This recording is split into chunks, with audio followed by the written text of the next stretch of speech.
আমি আমার নিজের জীবন থেকে বলছি, আমি আমার 3 পুরুষের উপরে আর কাউকে চিনি না। আমার বাবার নাম রিয়াজউদ্দিন, তার বাবার নাম জাহান আলী, তার বাবার নাম নমাজ আলী, এরপরে আমি আর চিনি না। সত্যি কথা বলছে যে কোরআন শরীফ আমার সামনে আমি চিনি না। অথচ আমার দাদার বাবা যেটা নমাজ আলী, তার বাবা যেটা কি নাম আমি জানি না, সেই লোকটা খুব বেশি হলো 70 থেকে 75 বছর আগে মারা গেছে। কথা বুঝতেছে? আমার দাদা মারা গেছে 2 বছর আগে, তার চাইতে প্রায় 30 বছর আগে মারা গেছে হয়তো আমার দাদার বাবা যেটা নমাজ আলী, তার চাইতে আরো 30, 35, 40 বছর আগে মারা যেতে পারে সেই মুরব্বী, কিন্তু তার আমি নামও জানি না, চিনিও না, আর আমার দরকার না। অথচ তার বানানো যে ভিটা কুষ্টিয়ায়, তার বানানো বাড়ি, তার মাঠের জমি, তার বাজারের ব্যবসা সব এখন তার এই সন্তান নাতি প্রতি আমরা যারা ব্যয় করছি। কথা বলেন?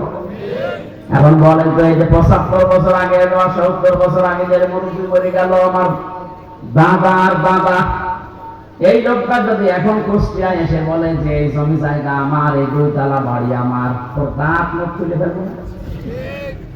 স্বীকার করার জায়গা পান? কিসের নমাজ আলীর বাপ আপনি? আপনার যদি থাকার জায়গা না থাকে, যার মসজিদের বারান্দার জায়গা আছে, ওখানে রাত থেকে সকালে কি পড়েন, সে কথা বলছেন এইটাই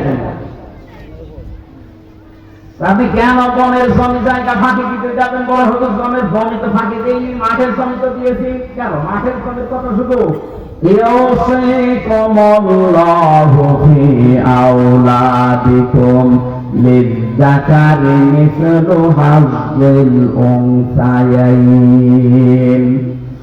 সূরা নিসা 11 নম্বর আয়াতে আল্লাহ জানিয়েছেন, হে পৃথিবীর মানুষেরা, তোমাদেরকে আমি আদেশ দিলাম, 1 ছেলেকে যা দিবা, 2 মেয়েকে তাই দিবা।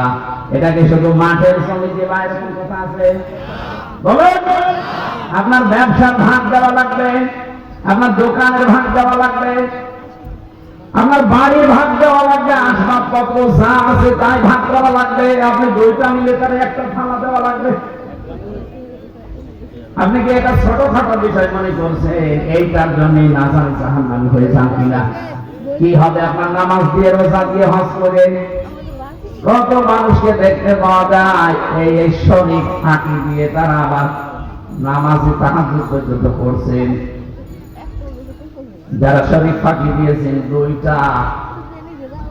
2টা ক্ষতি হয়ে যাবে আপনার। আপনি লিখে নিতে পারেন 2টা ক্ষতি আপনার মাস কি হবে।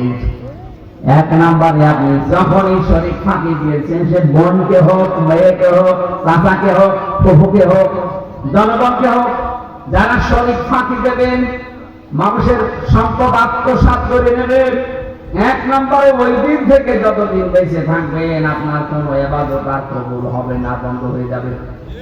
বলেন যে বাংলাদেশে কত মানুষের ইবাদত কবুল হওয়া বন্ধ হয়ে গেছে। এই যে দরবেশ যেটা ছিল আপনাদের মানিকগঞ্জের পাশের জেলায়, তো ঢাকা দোহার বাড়িটা নবাবগঞ্জ, দরবেশ কি সুন্দর চেহারা, 36,000 কোটি টাকা চুরি করেছে। 7টা ব্যাংক থেকে লোকরা 36,000 কোটি। আমার মনে হয় আমার এক জীবনে আমি গণনা করেও শেষ করতে পারবো না। পদ্মা সেতু বানিয়েছে, তা তো 2-3 বার বাজেট বাড়িয়ে বাড়িয়ে 32,000 কোটি টাকা দিয়ে। অথচ উনি একাই মারি কাটিং করেছে 36,000। পদ্মা সেতু আর একটা বানিয়ে আরো 4,000 কোটি টাকা। এই লোকটা যত সুন্দর বাড়ি রাখুক, নামাজ পড়ুক, কাবা শরীফের পাশে যে দেখতাম, ওই যে একেবারে মক্কা টাওয়ারে থাকতো। আমি যতবার গেছি ততবার দেখেছি ওই শয়তান থাকে কাবার একেবারে পাশে, যেখান থেকে কাবা সবসময় দেখা যায়। কারণ ওখানে থাকতে প্রায় 18-20 লাখ 30 লাখ টাকা নেয়। আমাদের লাগে 1,20,000 আর ওর লাগে 25 লাখ 30 লাখ। আমরা থাকি 1 কিলো দূরে, আর ও থাকে একেবারে সাথে। ও মনে করছে কাবার সাথে থাকলে তাড়াতাড়ি জান্নাত যাওয়া যাবে, অথচ টাকা সব জনগণের। কথা বলছেন?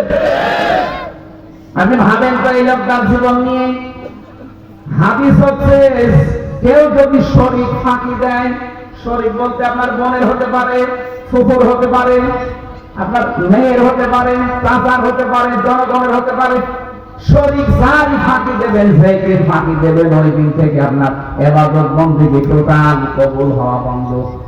তাহলে দরবেশ যতদিন টাকা মারি কাটি করছে, শরীক তো ফাঁকি দিয়েছে। এটা জনগণ, আমরা শরীক না? আমাদের টাকা ফাঁকি দিয়ে 7টা ব্যাংক থেকে এতগুলো টাকা চুরি করেছে।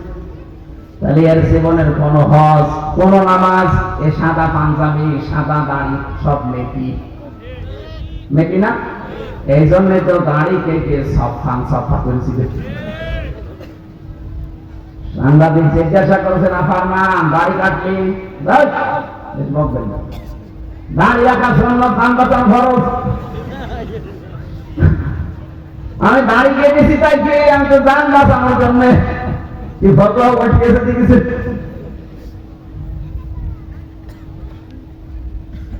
এই জন্য আমি আবার আহ্বান জানাচ্ছি, আমার মনে হয় এই হাদিসটা এখানে না বলাই ভালো ছিল, কারণ এরকম মানুষ আমি তো দেখছি না যে শরীর ফাঁকি দিয়েছেন।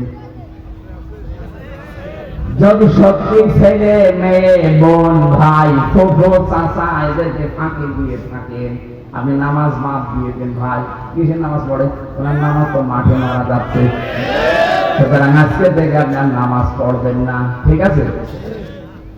ঠিক। তারপরে এই কাজে আসেন আপনি, ঠিক আছে? আজকে আবার উল্টো করে এখন নামাজ। আমার ভাইরা তাফসীর মাহফিল লিখে দিয়েছেন, এক একটা শব্দের যত কথা আমি নিজে নোট করেছি তাফসীর থেকে। এগুলো বলতে গেলে তো কয়েক ঘন্টা লাগবে। আর এখন যে পেছন থেকে যে গোথা দেয় তাড়াতাড়ি শেষ করলো, দাঁত ফেলা করতে না, কোনো শেষ করা নেই। শেষ করবো আমার মন মতো, 2টা-3টা করে মাহফিল করে দিয়েছি, কোনটা দরকার হয় মাহফিল না পারে না পাবো, এইটা একটু ভালো করে শেষ করি।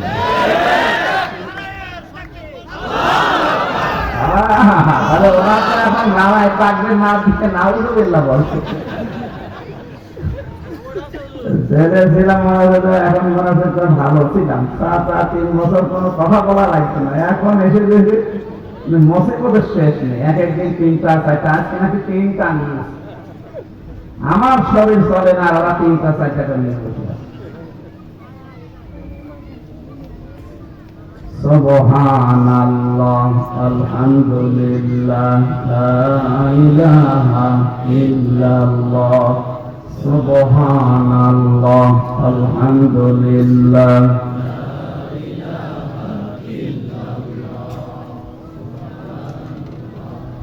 লা ইলাহা ইল্লাল্লাহ, মুহাম্মাদুর রাসূলুল্লাহ। আজকে থেকে শরীক ফাঁকি দিয়েছেন যারা, নামাজ যদি সত্যি পড়তে চান, রোজা রাখতে চান, হজ করতে চান, আগে ওটা ফেরত দেবেন। যতটুকু হোক, যদি হাফ বিঘা জমি হয়, হাফ কাটা জমি হয়, আগে ফেরত দিয়ে দেবেন।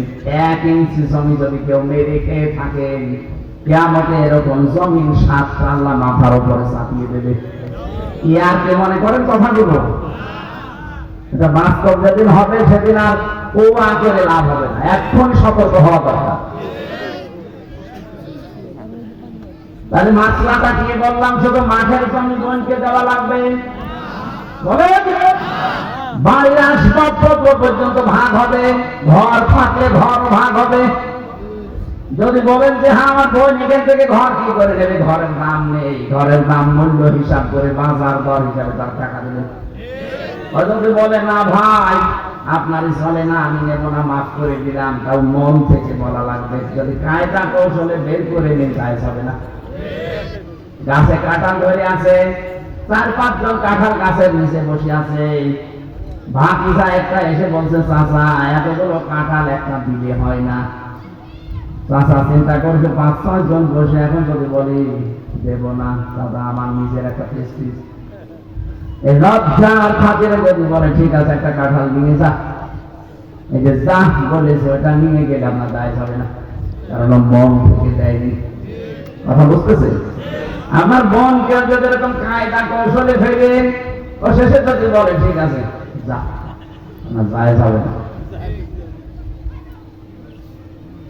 আমি নামাজের কথা বলছি না এই কারণে, কারণ মুসলমানের কাছে নামাজের কথা বলি গর্ব কি বল। একটা মুসলমান হয়ে যদি নামাজই না পড়ে তো মুসলমান থাকে না। আমার